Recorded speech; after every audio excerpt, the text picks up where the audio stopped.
Assalamu alaikum and welcome to Ramadan Conversations Stronger Together, brought to you by the Turquoise Harmony Institute. I'm your host, Shabnam Palesa Mohamed. We want to thank our audiences for your positive feedback and support of the first episode in the series featuring NBA Boston Celtics basketball player Enis Kantar, as well as Mohammed Amin, a master's in sociology student living in Iceland.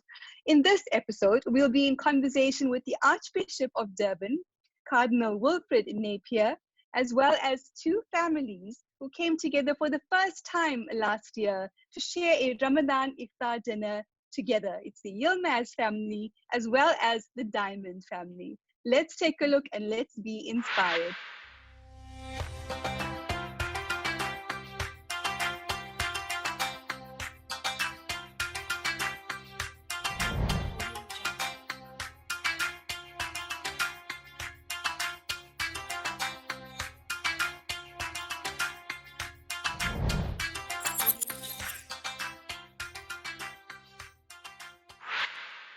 Turquoise Harmony Institute is guided by a Quranic philosophy so that we may know one another.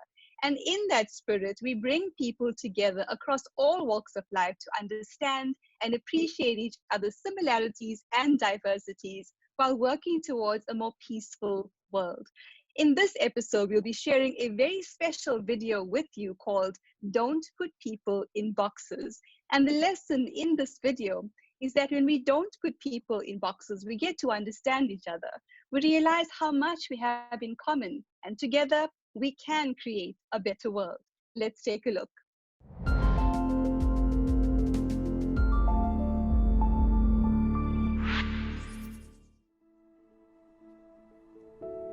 It's so easy to place people in boxes, drawing lines, creating sides. There's us, and there's them. Those we feel comfortable around, and those we don't. There are those of us with many chapters, and those just starting their own stories. There's the well-to-do, and those doing what they can. There are those we share something with, and those we don't seem to share anything with. Welcome, and thank you for coming today, guys. Today I'm going to be conducting an experiment where I'll ask you a series of questions. Now, these questions will be very personal questions, and for us to get a true result, I need you to be completely honest with how you respond.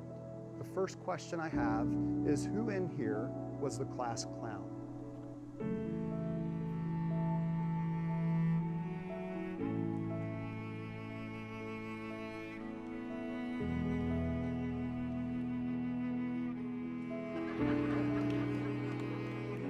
Who is never on time?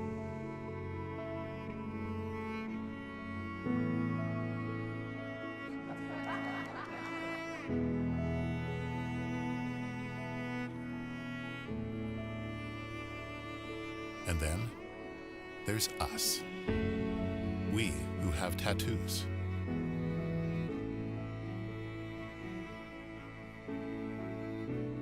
We who feel lonely.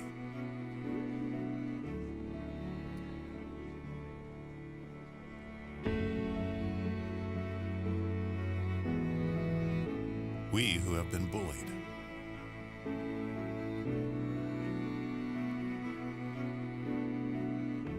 We who have bullied others.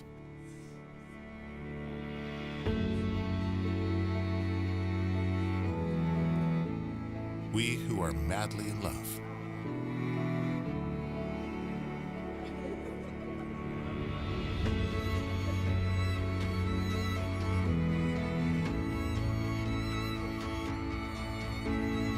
We who have overcome great adversity.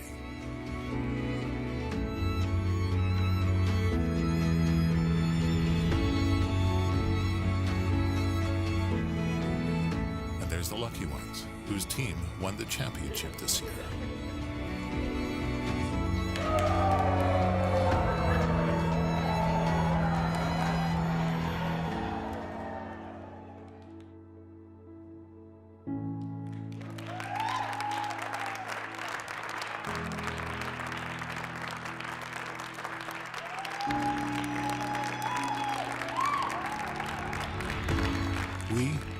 defeat cancer.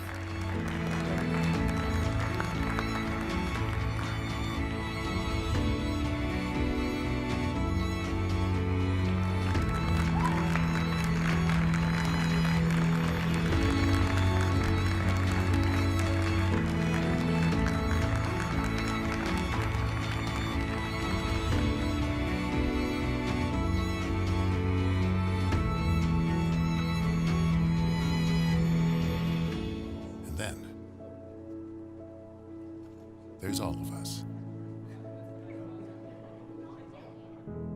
who are created in the image of God.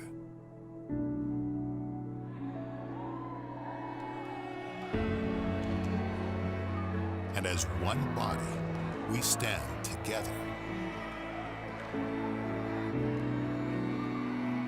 united as one under His grace.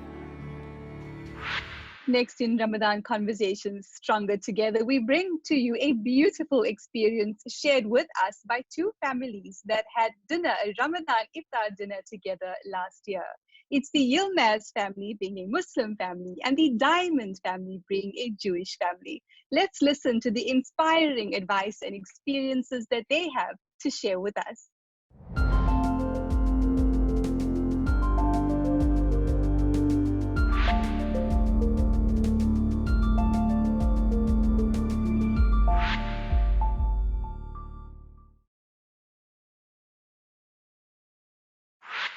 At the moment, being Muslim, bit difficult because you have to prove something. You are not this, you are not that. It's actually make me a bit sad. All the fight in the world because they don't know each other and they guess, okay, this guy is dangerous. Then they start to fight.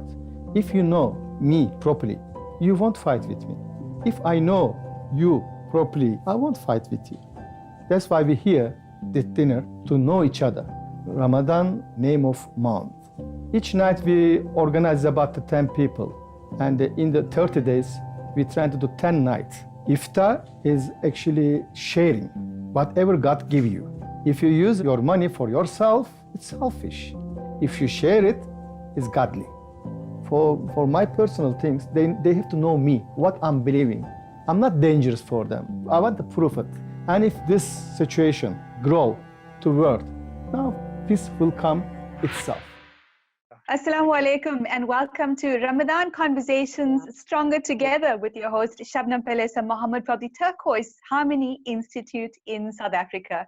Today we're in conversation with two families, one Muslim, one Jewish, who last year in Cape Town had dinner together as part of the Ramadan tradition of breaking the fast together or breaking the fast in the month of Ramadan. A wonderful opportunity for us to have a conversation with both of these amazing families.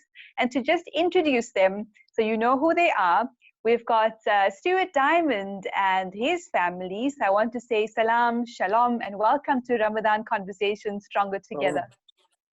Thank you. And our other guest, of course, is Mr. Murat Yilmaz, and he was the host, I believe, last year.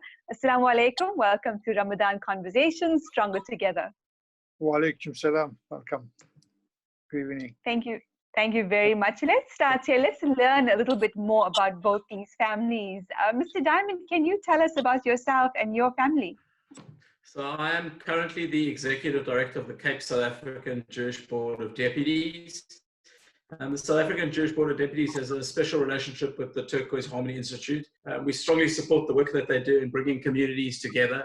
I think in the country that we currently live in, where there's such divisive politics, any opportunity to sit down and essentially break bread, and that's really what Iftar dinner is all about. It's about that opportunity for families and communities that would normally not traditionally to sit down, especially in Cape Town with all its history, sit down around the table, break bread and share its culture and share its stories. And I think that to me was the most beautiful thing of last year. So unfortunately, my wife didn't join me last year. I was man alone, but like I said earlier, it was more Turkish coffee for me, more Turkish treats for me. And really just a real opportunity from the board and the Jewish Community Sport to be part of something so special. And we were so grateful that we had the invitation. Absolutely beautiful. Moving over to the Yilmaz family, tell us about yourselves. Well, we're living in Cape Town since about 22 years. I'm in the business of window and friends. And the friends, you know. And yeah, we living in the Hizmet since 20 years. And there was also a good coincidence. Mr. Diamonds also had the passing Hizmet before with the soccer. When he played the soccer, we had a lot of things to chat about as well. He told us. Yeah, that was nice to have them here with us. Yeah, Yeah, it was nice. Yeah, because Yes. we normally we meet with people, different religions, different kinds, different part, and we come together for many different reasons. But last year, like, it was a special occasion, especially on the Ramadan. It is more the Muslim belief which we are celebrating at the moment with Ramadan and fasting and then breaking the fast. But if we as Muslim people have different religions on our table with us, it's of course a much nicer occasion for us, much nicer thing to see. This is not something that happens every day.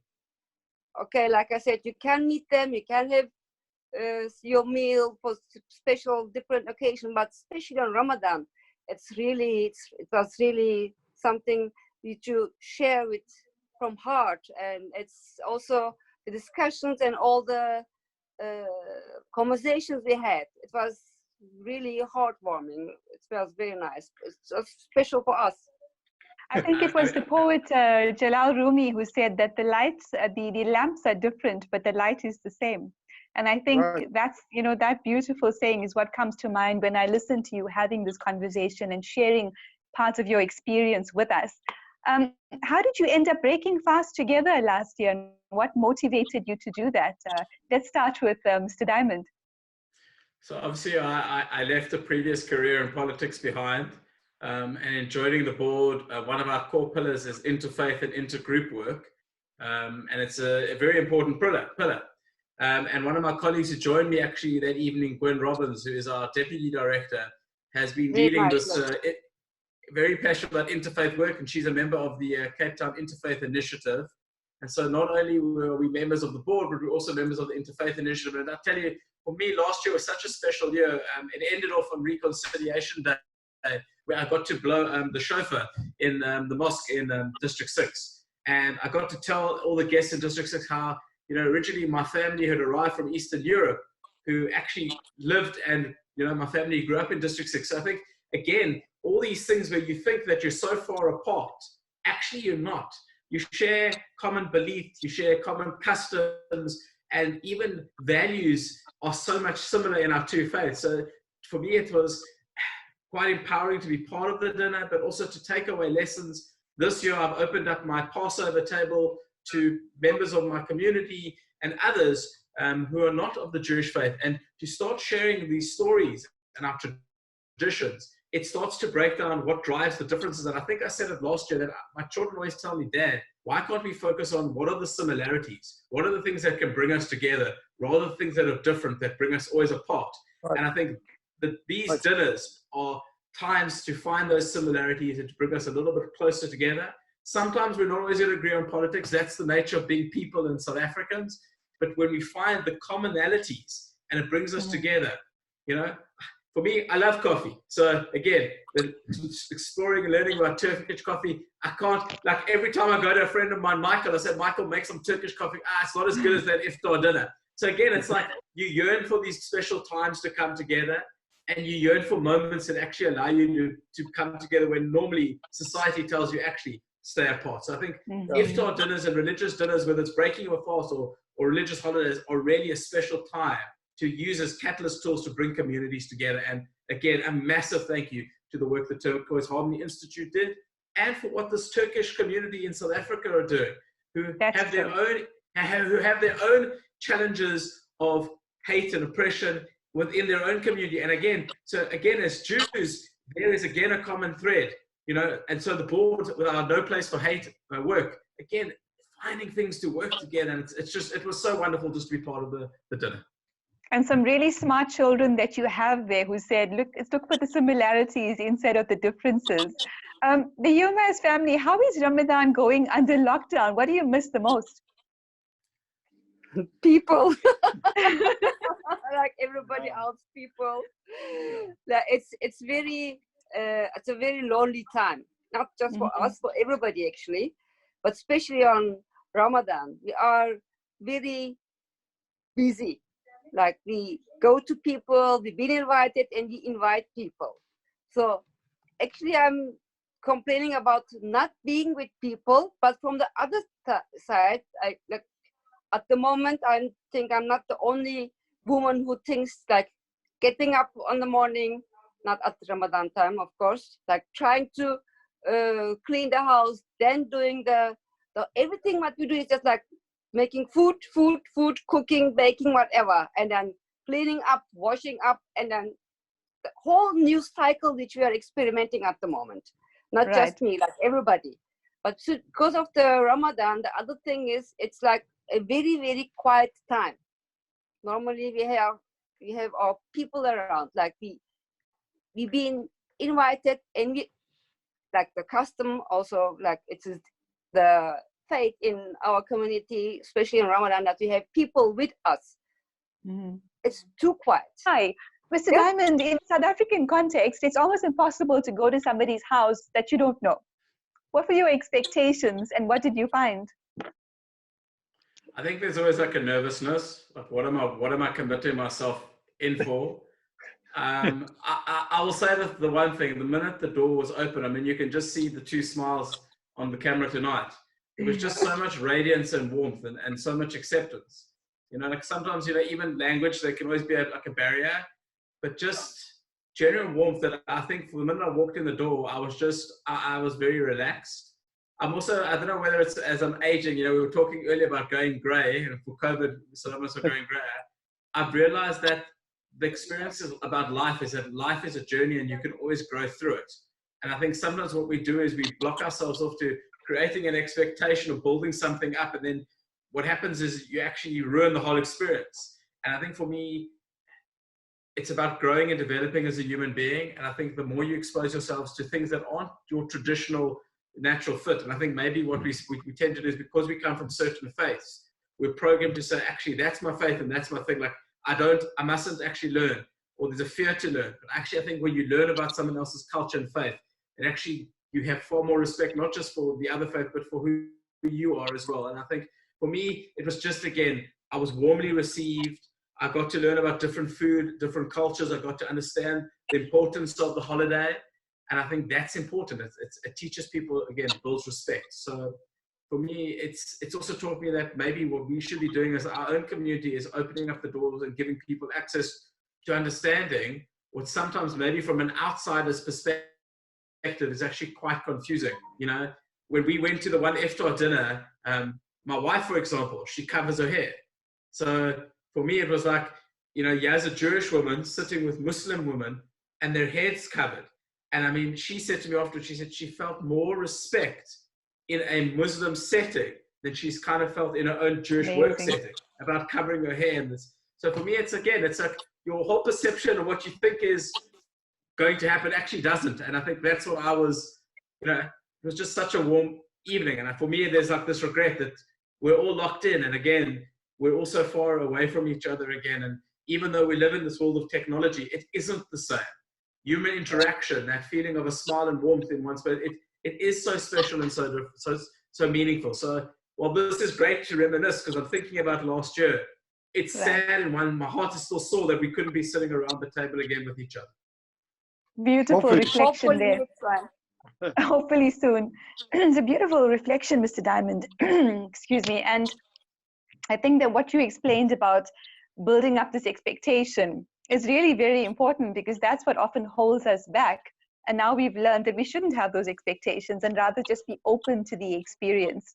The UMass family, what motivated you to invite people who aren't Muslim to your home for breaking the fast dinner?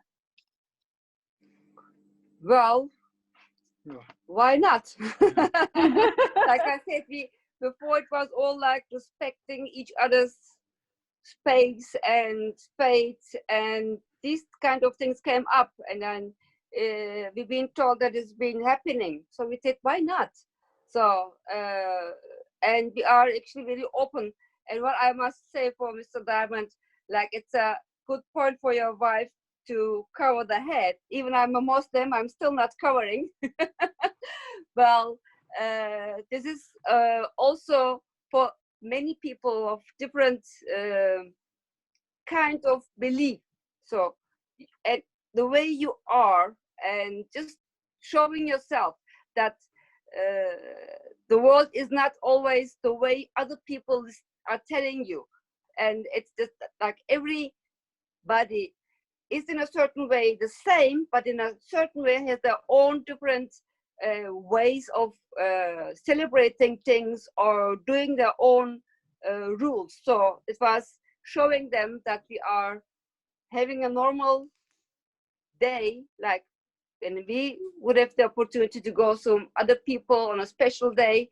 It's also for us nice to see their way, how they practice. Like everybody is practicing Ramadan, or most Muslims are doing it, or most Christians or most Jews are doing their own special days, but everybody is having their own way of celebrating or doing it.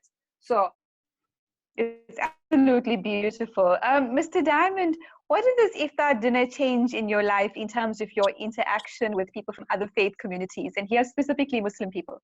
Me personally, interacting with people and visiting in different cultures hasn't been something that's new.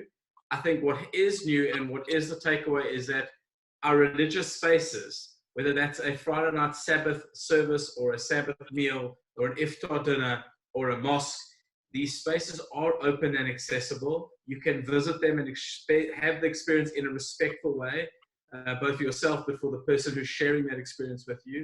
And that every time you put yourself into the space of opening yourselves up and learning, you're growing both as a member of yourself, but for a member of your community. I think for me, what's more powerful is that I've been able to take back a message into my own community and start to have discussions within my own community, which has started to change perceptions, maybe preconceived biases and prejudices. I think all communities have that bias and prejudice. It's very clear now, even in COVID, we're seeing bias and prejudice come out. So, you know, when you share these special moments with people that you would normally, you know, not actually get the opportunity not to access or break meal bread with, you get to take a message back to your own communities. And it's something I always say, like, a lot of people have asked us around our No Place for Hate, like, what are you trying to achieve through these campaigns and what is the messaging? And I've always said, if one person could take away one key message and sitting at their own table, share that message with another person who then can share it, eventually over time, all these, whatever they are, perceptions, bias, prejudices that we've created over history, hopefully you can break that down to say, it's okay to believe in who you want to believe in. That doesn't stop you from engaging, integrating, being friends of. Just because you believe in X doesn't mean that I can't believe in Y. And I think sometimes, like I've had a conversation with my rabbi, I sometimes feel we live in this very black and white world. It's very binary. It either is that or it's that. You can't have that and that. And I think what I'm trying to teach myself and what I'm trying to teach my community is that you can have that, but at the same time, you can also learn to explore and to taste and understand the cultures and flavors of another faith and another culture. And I think that's the challenge I think we sit within, I wouldn't just say South Africa, but I think in the world, where where the politics is divisive, where you're put into camps or boxes, and then you've got to own your box. And I'm saying you can still be you, but that doesn't stop you from mixing and integrating with other people. And I think that to me was the key message out of what the Turquoise Harmony Institute did. I mean, it's right there in the name, harmony. They're trying to create harmony. How do you create harmony? Well, you've got to come together and get to know each other.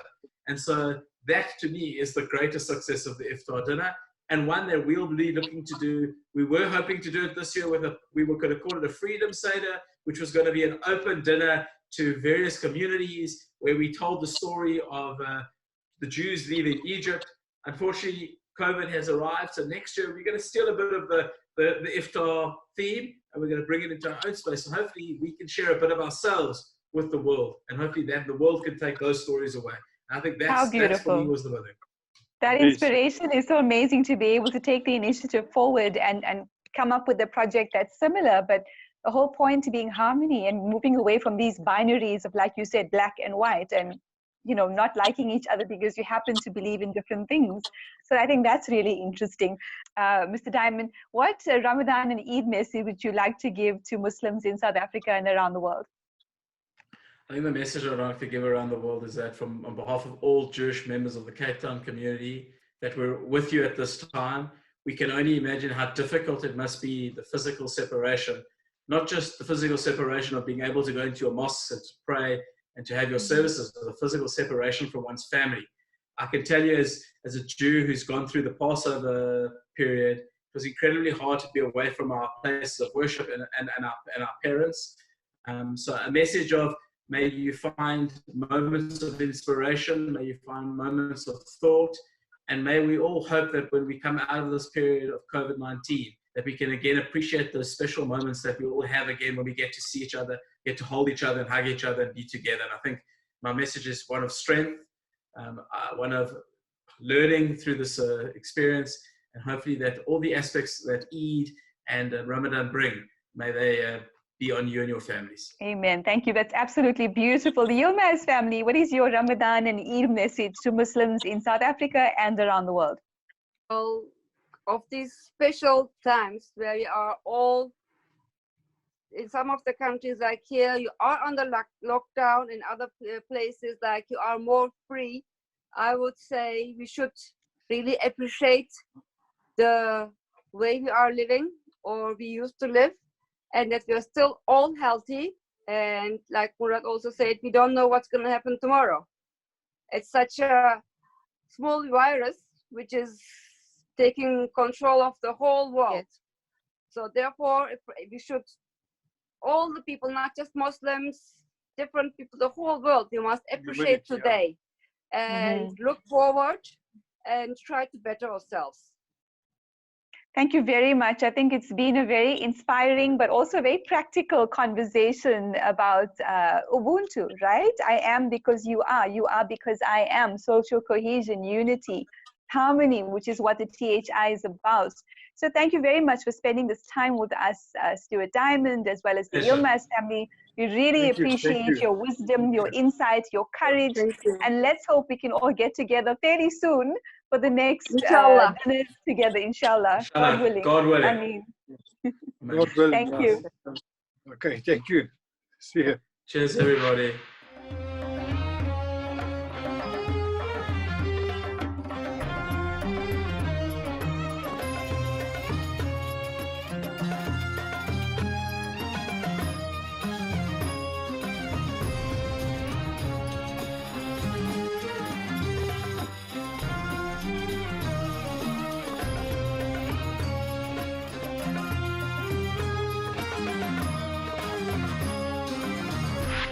The Turquoise Harmony Institute is rooted in the values of the renowned and respected Hizmet Movement, which has a presence in over 100 countries around the world, focused on education and dialogue as a means to achieving the kind of peace we so desperately want and need in every country around the world. In the video you're about to see, called Peaceful Coexistence, the video explains to us how important it is to recognize our unity, that we are created and come from the same source, and that when we work together, we can create a better world for every person in every country around the world. Let's take a look at this very inspiring video.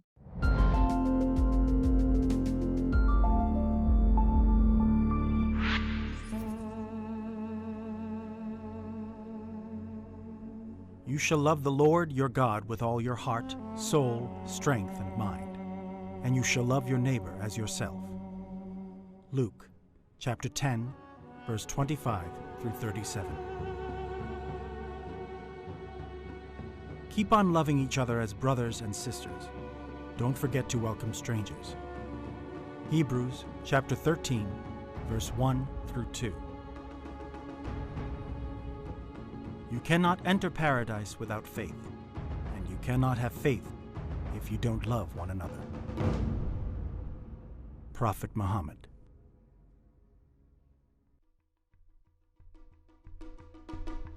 faster, closer. Two key words to describe our times: faster connection, closer distances. Faster transportation, closer towns. Faster communication, closer encounters. Faster relationships, closer engagements. A comparative, superlative world. The Earth is the same planet we've called home for thousands of years. But it's not the same vast and divided place we once thought it was. We are now one global family. As a matter of fact, we have always been one human family, sons and daughters of the same parents, Adam and Eve. But never have more of us been more aware of this than today. It might be that some of us would rather not belong to the same family as some of the others. However, want it or not, we are all in this together. It's a reality we have to face. Call us family or neighbors. What will make our world a happier, more livable home depends on how we respond to the realities of our time. We have two paths. We either continue the hatred and stereotypes of the past, or we learn to live together in this global village. But to achieve lasting peace, we must first develop new paradigms of engagement. And what better investments could we make toward our future than education and dialogue? With awareness and commitment to serving all people, regardless of race, color, religion, or nationality. Growing numbers of volunteers are establishing schools, hospitals, dialogue centers, and relief organizations around the world.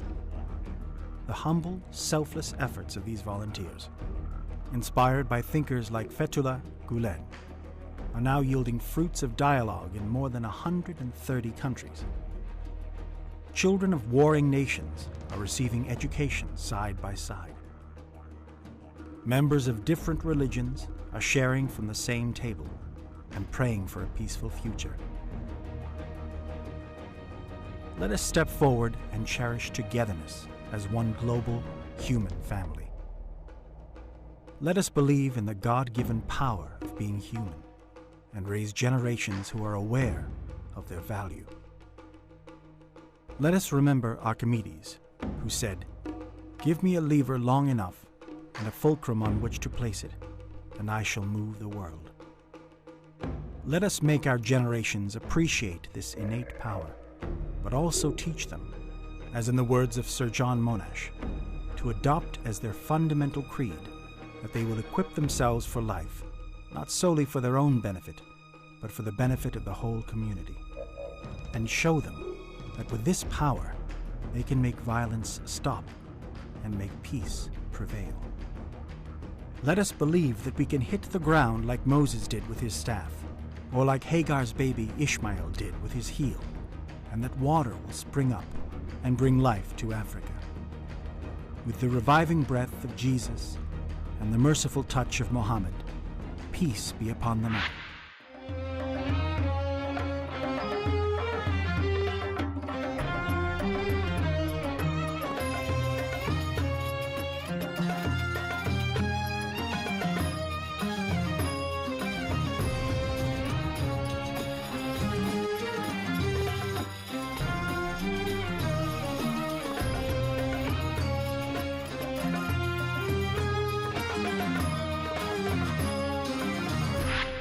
Today's episode of Ramadan Conversations Stronger Together, we're honored to be in conversation with the Archbishop of Durban, Cardinal Wilfrid Napier.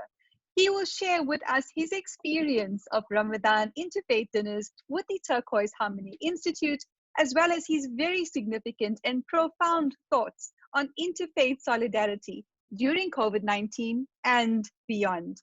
Let's take a look.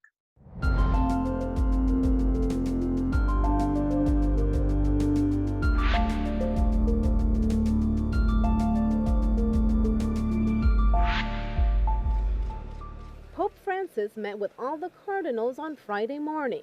And one by one, they greeted the new Pope, taking a few valuable moments to speak to him briefly. But South African Cardinal Will Napier took this opportunity to give him this colorful bracelet. It's an unusual gift for a pope, but one of great significance for the Diocese of Durban, which he leads. It's something that one of my priests in my diocese produced for the year of faith.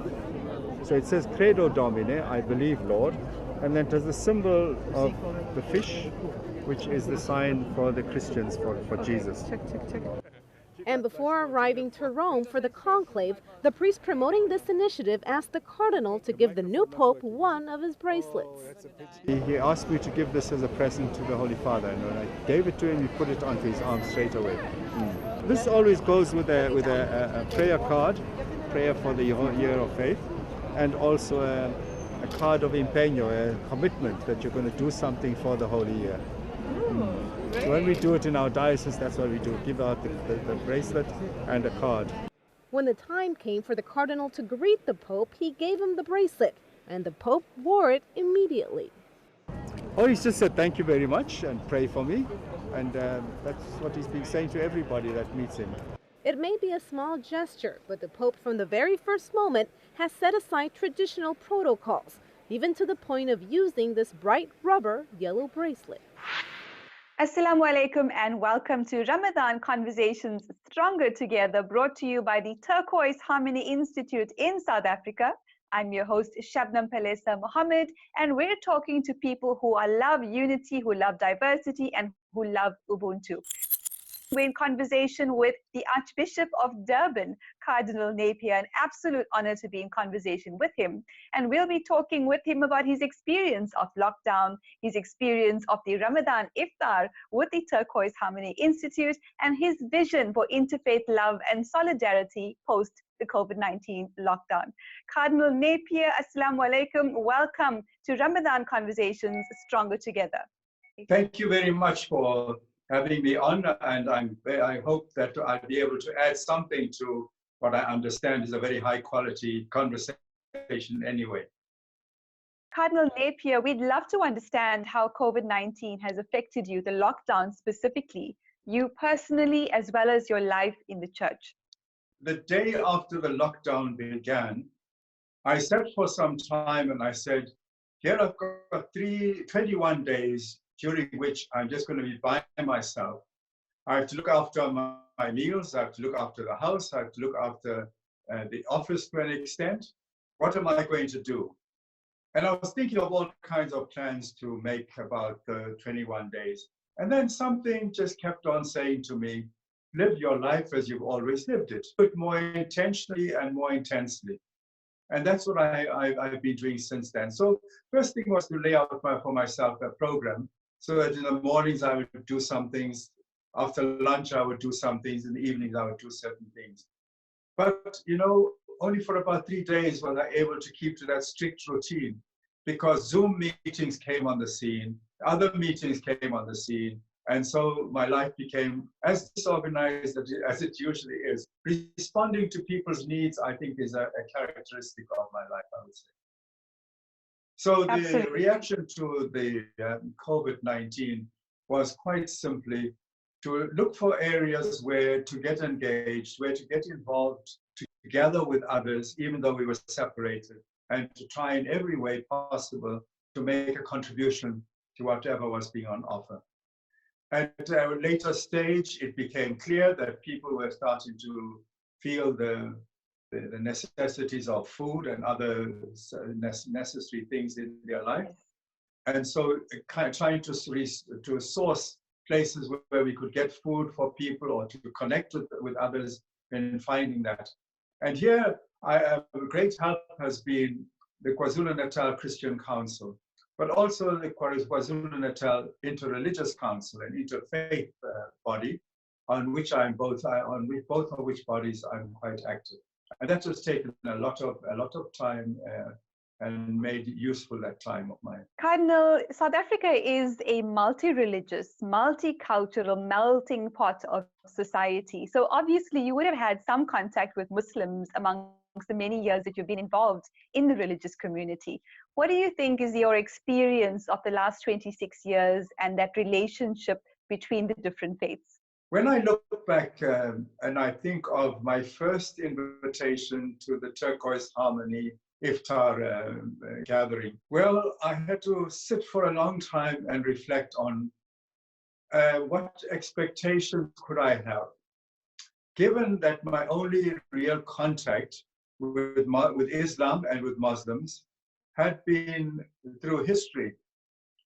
And when I was studying to be a priest, we had to look at the history of the church, especially in Africa. And the history of the church in North Africa was a history of conflict between Christians and Muslims. And to the extent that in certain areas, the Christian faith was completely wiped out. Then when I was in Italy, and I visited Assisi, one of the strong points that is always spoken about there is the role of Saint Clare of Assisi and Saint Francis of Assisi in relations with Muslims. Saint Clare has the reputation of being the one who stopped the fall of the city of Assisi by her sisters praying for a peaceful ending to that conflict.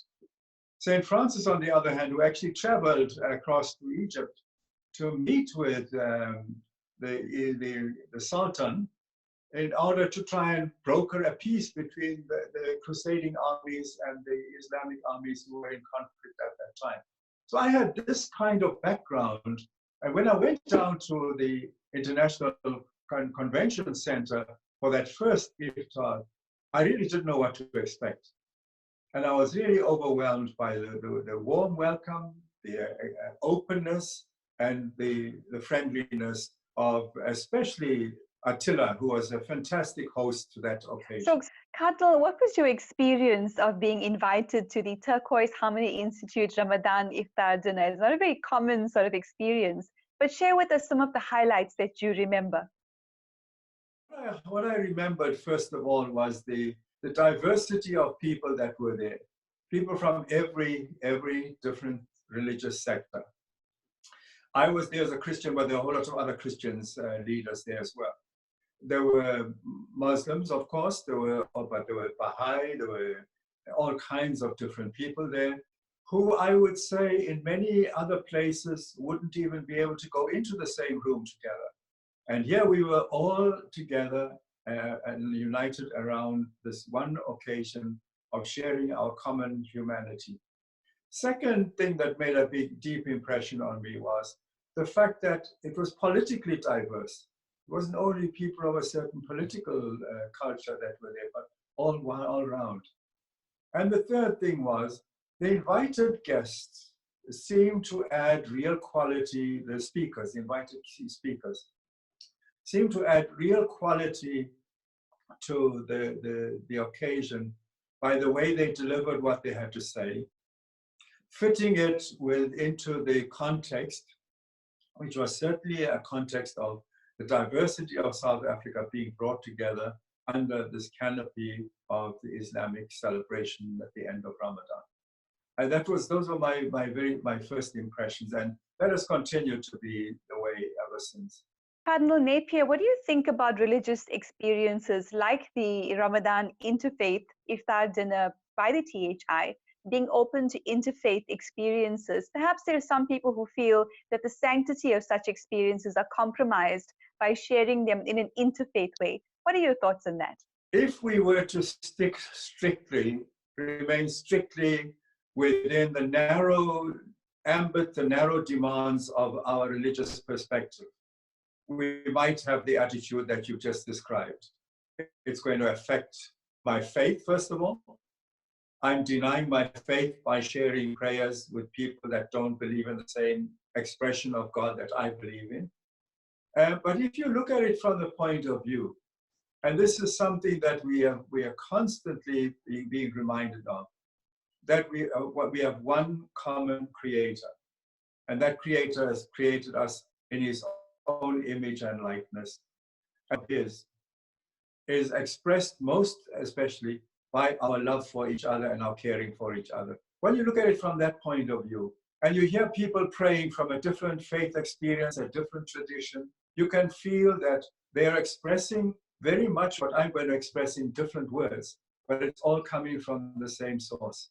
God is inspiring that prayer, and it's a prayer addressed to him, and it's for the benefit of those who are gathered for that particular occasion. So much has changed under lockdown. We have experts who are saying that human interactions would actually never be the same again. How do you see interfaith relations being played out post the COVID-19 lockdown? The fact that we have had a number of Zoom meetings as the Interreligious Council means that we have been able to share our experiences of the lockdown, what it has done, what it has meant, what have been the values of the lockdown, what have been the negative sides of the lockdown. So I think when we come out of that, we know a lot more about each other than we have done up to now. I think when you are in a situation of how would I say, I wouldn't say distress, but it is to some extent a situation of stress. You suddenly realize you have qualities, you have strengths that you never knew you had before. And these, I believe, are qualities and strengths that we're going to use much more after the lockdown. My own philosophy is, and I've been reflecting quite a lot on it, there's no way we're going to come out of this lockdown and go back to normal life. The normal is going to be different. For one thing, it has revealed the great extent, the stark extent of the inequalities that exist in our not just in South Africa, in our whole world. When you see how people, some are still managing to have feasts in their homes, and others have nothing on their table. I think this is one thing that the lockdown is, maybe in one way it's hiding it away from us. But when you hear stories, when you get onto meetings like this one, and you hear stories from other quarters of the world, you know that we cannot continue the way we were. Something has to change. And I think in another way, the lockdown, worldwide lockdown, is a sign from God that we have to make a new start. A new start indeed. Cardinal, what are your thoughts on the incredible solidarity that South Africa has seen amongst the different faith groups when it comes to providing relief for the poor, the vulnerable, the abused, the migrants, the refugees? What are your thoughts? It has really been, I think, an exemplary, an example of what true humanity can do when it is challenged to do it. And it throws me back to 1994. Even earlier than 94, 1990, when Mandela was released from prison. And he came out of prison, and his first speech was delayed by a long time, nearly 2 hours, I believe. Yes. We found out afterwards, unofficially, we found out that one of the main reasons for the great delay was Mandela had prepared a speech which was extremely conciliatory and working and setting targets for reconciliation in South Africa. Whereas the activists were wanting him to come out with guns blazing at the government and how to destroy apartheid. And there was a long, long pulling of to and fro until Mandela delivered his speech. Now, the speech was only part of what Mandela contributed, I think, to the building up of a new spirit in South Africa.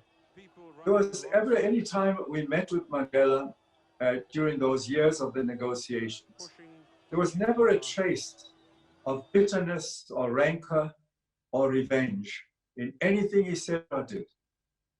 Number two, right from the start, Mandela made it very, very clear that he laid great value on the contribution that the religious community had made in the struggle against apartheid, and which he said must continue investing that contribution as we go forward to establishing the new South Africa. And I think after this COVID-19 crisis, we're going to have to draw from the same resources, from our Ubuntu, our humanness, our humanity, has to be the basis upon which we build our country hereafter, our world hereafter, not economics, not political systems, but our humanity. Cardinal Napier, the philosophy and the beauty of the concept called Ubuntu, loosely translated, I am because you are, social cohesion, unity, diversity, trust, tolerance, and peace, is certainly a concept that we're going to need post-COVID-19 lockdown. What are some of the challenges and the opportunities that you see are going to happen post the COVID-19 lockdown? What I'm really worried about is both President Ramaphosa at the national level, and I'm not sure in the other provinces, but certainly in KwaZulu-Natal, the Premier and his team have gone out of their way to foster a good spirit and a good relationship with the leadership of the society, religious leaders, civic leaders, business leaders, and so on. And that, I believe, is where we must start in the rebuilding process. All of us must look at where we are and apply Ubuntu principles to what we are going to setting about rebuilding in our country. That's how I think we're going to be able to produce a better South Africa. Not by principles of economics or business that are going to make us the greatest profit, that are going to get our economy working back at full steam as quickly as possible, regardless of the human hardship it's going to cause. I think we've got to start from what are we doing for humanity first. Third point I'd like to make, I think, is there is no way, when you look at the challenge that our health people are facing with regard to those who are living in squatter camps, in shacks, and so on, there is no way the government can have any self-respect if it doesn't address that issue of decent housing for people and starts off doing it in earnest and with determination with Ubuntu. I absolutely agree with you, Cardinal Napier, the very important points that you've raised. Do you want to send a Ramadan and an Eid greeting to Muslims in South Africa and around the world? Yes, I'd love to say to all the Muslims, please have a very good, continue your fast until the very last day. Make sure that that fast is a way of expressing your determination for a better relationship with God, and that relationship with God to spill over to a better relationship with your brothers and sisters of all kinds. That, I think, is my most fervent wish. But the other wish I'd like to have is, please continue to be people of hope. You are people of faith, but be people of hope.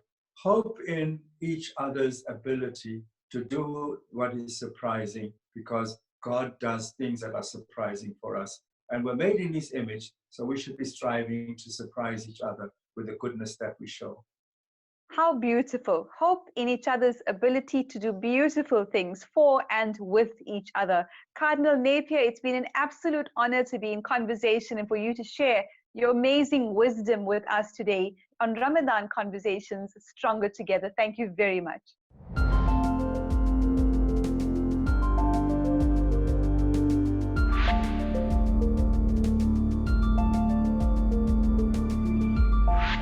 So we do hope you've enjoyed this episode of Ramadan Conversations Stronger Together, brought to you by the Turquoise Harmony Institute, where we featured the Archbishop of Durban, Cardinal Wilfrid Napier, as well as an interfaith Ramadan iftar dinner shared between the Yilmaz and the Diamond families. In our next episode, we'll be in conversation with Professor Salim Abdul Karim, a renowned scientist currently at the forefront of the fight against COVID-19 in South Africa. Remember to follow the Turquoise Harmony Institute on our social media handles at TurquoiseHI and subscribe to our YouTube channel also at TurquoiseHI. Remember, from Ramadan Conversations, we are stronger together.